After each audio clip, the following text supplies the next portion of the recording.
အင်ရှင်မတွေအတွက် Alpha ရဲ့ထွက်ရှိထားတဲ့ Auto Wish Shot လေးတစ်ခုနဲ့မိတ်ဆွေတို့ကိုပြပေးချင်ပါတယ်ဒီဟာလေးမှာပါတဲ့ function တွေကိုကျွန်တော်တို့အတူတူလိုက်ကြည့်လိုက်ရအောင်ခင်ဗျ Alpha ရဲ့ထွက်ရှိထားတဲ့ track gauge Auto Wish Shot ပဲဖြစ်ပါတယ်ဒီမှာဆိုရင်ရေ level ကိုလည်းရွေးလို့ရမယ် normal နဲ့ short မလား standard နဲ့ short မလား blanket ကျွန်တော်တို့စောင်းနေလဲ short ဖို့လို့ရမယ် gender ရွေးချယ်လို့ရမယ် hand wash လက်နဲ့ short ဖို့တဲ့အတိုင်းရွေးချယ်လို့လည်းရတယ် quick အမြန် short လို့တဲ့အချိန်မှာအသုံးပြုပါတယ်ခင်ဗျ BB cat ကလေးရဲ့အဝတ်စားတွေ short တဲ့အချိန်အသုံးပြုပါတယ် tap clean လုပ်လို့ရမယ်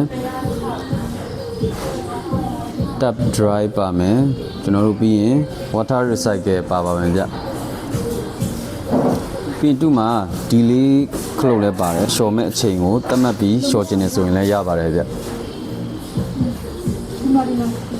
ဒီအထဲမှာဆိုရင်ရေဝင်ပိုက်ရေစင်းပိုက်ပါပါမယ်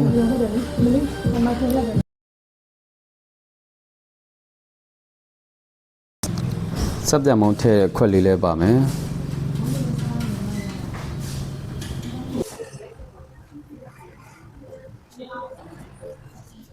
ဒီဟာလေးကို15သိန်း3000နဲ့ Go Red Mobile Electronic မှာလာရောက်ဝယ်လို့ရပါတယ်ခင်ဗျာ